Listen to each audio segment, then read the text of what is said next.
Hello guys, so I decided to make a short video, ठीक है. और this video is on the breakout post which I did on TradingView. Okay, let's see what was the logic and stuff. We'll discuss it. ठीक है, देखते हैं. Okay, cool. ठीक है. So this was the post. ठीक है, तो हमने देखा था यहाँ पे एक हमारा प्रीवियस रेजिस्टेंस था एक. ठीक है, प्राइस यहाँ से रिजेक्ट होके बेसिकली ऐसे मूव करता हुआ नीचे आ गया, राइट, ऐसे. ठीक है, उसके बाद हमने क्या देखा कि प्राइस एक बड़ा सा इम्पल्सिव मूव दिया ऐसे प्राइस ने, राइट. आप अगर आपने मेरा मार्केट स्ट्रक्चर वाला लेक्चर देखा है तो ऑब्वियसली बात है, आपको थोड़ा समझ आ रहा होगा मार्केट स्ट्रक्चर कि हाँ भाई ये एक लोअर लो है, lower low, this is a lower लो. ठीक है, this is high and this is a higher low, right. This is the point where the market structure changes.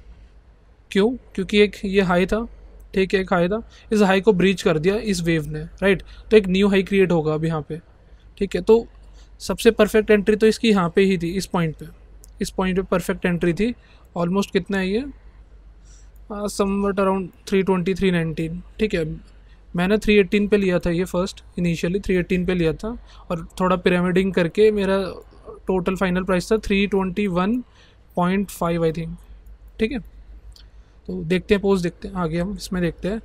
ठीक है, तो इनिशियली ऑब्वियस ही बात है कि रिटेल ट्रेडर्स क्या करते हैं, जो एक प्रीवियस रेजिस्टेंस होता है मेजर, ठीक है, हम उससे कंपेयर करते हैं कि अगर वो लेवल हमारा ब्रेक होगा उसके बाद हम लॉन्ग जाएंगे या शॉर्ट जाएंगे. ठीक है, ये हमारा एक प्रीवियस रेजिस्टेंस था, हमने देखा. ठीक है, यहाँ पे ये इतनी बड़ी मैसिव बुलिश कैंडल बनी, राइट, मैसिव बुलिश कैंडल है ये. ठीक है ना, तो ऑब्वियसली बात है इस कैंडल पे देखो वॉल्यूम कितनी ज़्यादा है, बहुत ज़्यादा वॉल्यूम है. ठीक है, तो रिटेलर्स क्या करते हैं, अभी तो बोलना बहुत आसान है, दिस इज़ हाइंडसाइट, तो बहुत आसान है बोलना. बट रियल मार्केट में क्या होता है कि जब हम ट्रेड लेते हैं, देखते हैं मार्केट ऐसे ऐसे मूव कर रही है और एकदम से इतनी बड़ी कैंडल बन गई, तो हमारे दिमाग में यही होता है कि नहीं यार इसने ब्रेकआउट दे दिया. ठीक है, तो हम एंटर कर जाते हैं. यही साइकोलॉजी होती है उस टाइम पे हमारी कि हम देखेंगे इतनी बड़ी ये बुलिश कैंडल है, इतनी ज़्यादा वॉल्यूम है ये, तो हम एंटर कर जाएंगे. ठीक है, बट हुआ क्या है यहाँ पे. ठीक है, इसने ब्रेकआउट दिया रेजिस्टेंस के ऊपर. ठीक है, और नेक्स्ट फ्यू कैंडल्स में क्या हुआ, पहले हमें एक स्पिनिंग टॉप टाइप एक कैंडल मिली है. ठीक है, फिर एक बियरिश कैंडल आई, फिर ये दो हमको हैमर्स मिले, राइट, दो हैमर्स मिले हमको. ये इसको आप हैंगिंग मैन कह सकते हैं, ये भी हैंगिंग मैन है, ये भी हैंगिंग मैन है, राइट. फिर उसके बाद एक और मैसिव बुलिश कैंडल और उसके बाद यहाँ से ब्रेकडाउन स्टार्ट. ठीक है, तो जो बेसिकली ये जो ब्रेकआउट हुआ था यहाँ पे, ठीक है, ये एक फेक ब्रेकआउट था. क्यों? क्योंकि हमने देखा कि यहाँ पे ब्रेकआउट होते ही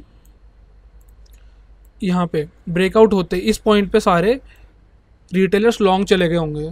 एटलीस्ट जिनको एक्सपीरियंस थोड़ा कम है, ठीक है, वो लॉन्ग गए होंगे. ठीक है, क्योंकि उनको इतनी बड़ी कैंडल दिखी, इतनी वॉल्यूम दिखी, रेजिस्टेंस के ऊपर दिखा, तो उन्होंने लॉन्ग ले लिया. ठीक है, इस पॉइंट पे वो सारे ट्रैप हो गए क्योंकि उनका स्टॉप लॉस कहाँ था, या तो यहाँ था स्टॉप लॉस, ठीक है, या फिर उनने ये जो छोटी सी एक शॉर्ट रेंज थी इसके नीचे रखा होगा स्टॉप लॉस.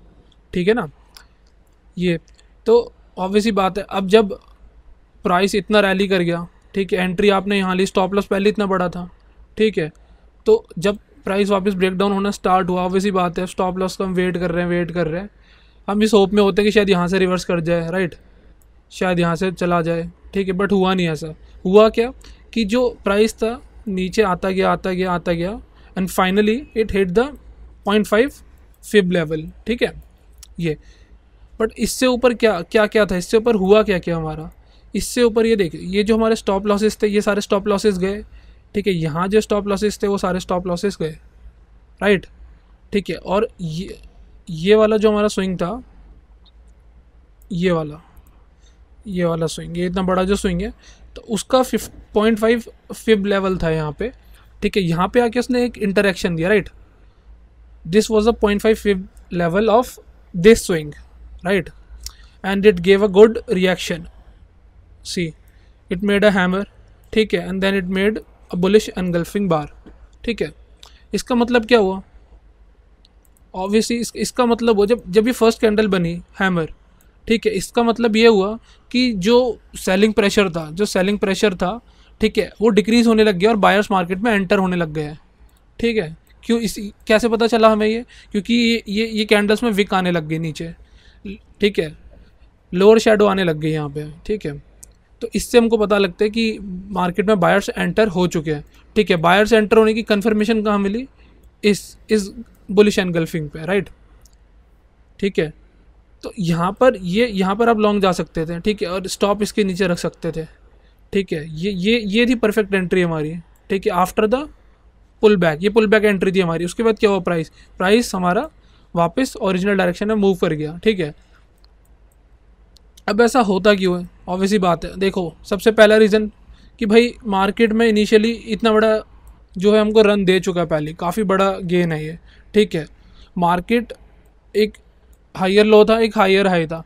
ऑब्वियसली बात है, market can not keep going in one direction, ठीक है। ये ऐसे नहीं जा सकता कभी, या फिर एक मार्केट गिर रहा है तो ऐसे नहीं जा सकता कभी, right. It will move in cycles. तो ये पहले जाएगा, इसने लो बनाया, then it made a high, then low, then high, ठीक है, पहली चीज़। दूसरी चीज़ अगर आप नोटिस करते तो इस पॉइंट पे जब ये प्राइस ऐसे मूव कर रहा था, यहाँ पे हमारी आरएसआई के साथ डाइवर्जेंस थी, ठीक है, कि प्राइस तो न्यू हाइज क्रिएट कर रहा था, बट आरएसआई हमारा उतनी स्पीड से मूव नहीं कर रहा था। बेसिकली वो एक इक्वल हाइज बना रहा था, ठीक है। वो हमारा शायद आई थिंक नहीं, ये नहीं, इसमें, ठीक है, ये रहा। यहाँ पे जो हमारा आरएसआई है, ठीक है, ये आरएसआई हमारा इक्वल हाइज बना रहा था यहाँ पे, ठीक है। तो ये अगर कोई ये भी नोटिस करके ट्रेड लेता तो भी उसको बेसिकली ट्रेड में एंटर नहीं करना चाहिए था। इस पॉइंट पे, ब्रेकआउट के पॉइंट पे उसको ट्रेड पे एंटर नहीं करना चाहिए था, क्योंकि ये बियरिश डाइवर्जेंस होती है, राइट। प्राइस हाई बना रहा है, बट आरएसआई जो है वो इक्वल हाई क्रिएट कर रहा है, ठीक है। तो हम यहाँ पे ऑब्वियसली बात है, हम एक पुल बैक को एक्सपेक्ट करेंगे कि हाँ एक पुल बैक आ सकती है हमारी, बट हमको ये नहीं पता किस पॉइंट तक आएगी पुल बैक। हो सकता है यहाँ तक आए, हो सकता है यहाँ तक आए, हो सकता है और डीपर जाए, ठीक है।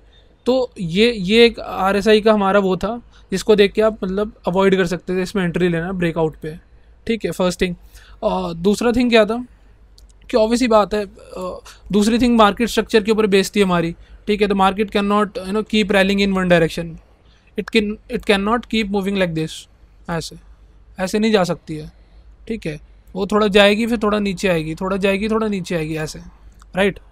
तो ये एक इम्पॉर्टेंट फैक्टर था यहाँ पे, बेसिकली एंट्री अवॉइड करने का। यहाँ हमको एंट्री नहीं लेनी थी, ठीक है। थर्ड चीज़, ये बेसिकली ये इंटेंशनल होता है, basically this is done by the institutions. क्यों? क्योंकि उनको लिक्विडिटी चाहिए होती है और रिटेलर्स को ग्रैब करते हैं। बेसिकली हमको पता है कि सारा पैसा किसके पास जाता है ट्रेडिंग का, मेनली इंस्टीट्यूशंस के पास, ठीक है। कहाँ से जाता है? रिटेलर्स की पॉकेट्स में से, ठीक है। तो रिटेलर्स बार बार ये सेम मिस्टेक करते हैं ऐसी, ठीक है, और इंस्टीट्यूशन हमेशा विनिंग साइड पे होते हैं। तो ये सब चीज़ें इंस्टीट्यूशन करते रहते हैं, ठीक है। और अब एक और लॉजिक था यहाँ पे, ठीक है, एक लॉजिक मैं और बताता हूँ, वेट, ठीक है। इनिशियली जब हम लाइव मार्केट में थे, जब हमारे पास सिर्फ ये एक राउंडिंग बॉटम टाइप स्ट्रक्चर था, राइट, एक हमारे पास ये राउंडिंग बॉटम टाइप स्ट्रक्चर था, ठीक है। तो लोग बेसिकली वॉल्यूम देख के यहाँ पे एक्सपेंशन पे या तो ये सोचेंगे कि हाँ भाई ये पैटर्न एक राउंडिंग बॉटम और एंट्री लेंगे यहाँ पर, right.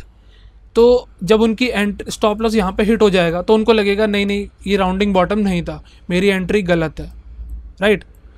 They will not think like कि ये इंस्टीट्यूशन ने जानबूझ के ये मूव किया है बेसिकली रिटेलर्स को ट्रैप करने के लिए, ठीक है। उनके दिमाग में ये बात नहीं आएगी, ठीक है। उनको लगेगा कि नहीं मेरी गलती है, मैंने गलत टाइम पे एंट्री लिया, मेरा स्टॉप हिट हो गया, ये राउंडिंग बॉटम पैटर्न नहीं था, ठीक है। उसके बाद जब ये प्राइस थोड़ा ऐसे मूव कर जाएगा ऐसे, ठीक है, फिर वो क्या करेंगे, फिर वो सोचेंगे कि अच्छा ये तो कप एंड हैंडल पैटर्न हो सकता है, राइट, ठीक है।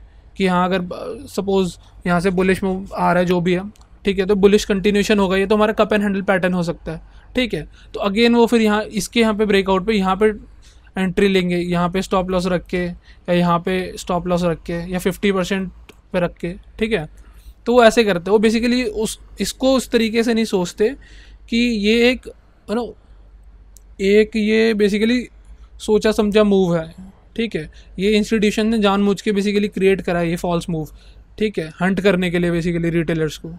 ठीक है, वो अपनी गलती मानते हैं रिटेलर्स यहाँ पे कि मैंने शायद गलती करी है पैटर्न आइडेंटिफिकेशन में, ठीक है। तो ऐसे नहीं सोचना है, ठीक है। थोड़ा बेसिकली हमको अपना वे ऑफ थिंकिंग चेंज करना है, राइट। तो ये एक इम्पॉर्टेंट पोस्ट था, ठीक है। अब बेसिकली ऐसे बहुत बहुत ज़्यादा हमको फेक आउट्स मिलेंगे, ठीक है। और इनको आइडेंटिफिकेशन का सबसे इम्पॉर्टेंट तरीका यही है, या तो आप RSI को देखो at the point of the breakout ना, चेक RSI, ठीक है। If there is negative divergence do not open any long trade, simple as that, right, ठीक है। सेकेंड चीज़ candles, right, candles, look at the candles, ठीक है। ये breakout के बाद ये कैसी कैंडल्स बन रही है, वीक कैंडल्स बन रही है बेसिकली, लाइक दोजी बन रही है, ठीक है। ये ऐसे कुछ बन रहा है, hanging man type, shooting star type, ठीक है। ये सब कैंडल्स अगर बन रही हैं तो बेसिकली ये फेक ब्रेकआउट है, ठीक है ना, क्योंकि यहाँ पे हमारा फॉलो अप मूव नहीं है, ठीक है। अगर कोई भी बुलिश ब्रेकआउट होता है हमारा तो we need a follow up move, ऐसे बड़े बड़े कैंडल्स बनने चाहिए ग्रीन, लाइक दिस, ऐसे, ठीक है। वो सक्सेसफुल ब्रेकआउट है, ठीक है। This is fake breakout, right. ये मैंने लिखा भी हुआ है, bullish breakout needs good bullish candles, not dojis, right. We need big candles like this and not like this, right. So ये एक इम्पॉर्टेंट पोस्ट था जो मुझे डिस्कस करना था, क्योंकि इस पर काफ़ी लोगों का रिएक्शन आया, ट्रेडिंग व्यू पे काफ़ी बढ़िया रिस्पॉन्स आया इस पर, ठीक है। तो ये एक मेरे हिसाब से काफ़ी हेल्पफुल पोस्ट था ये, ठीक है। So okay, bye, thank you.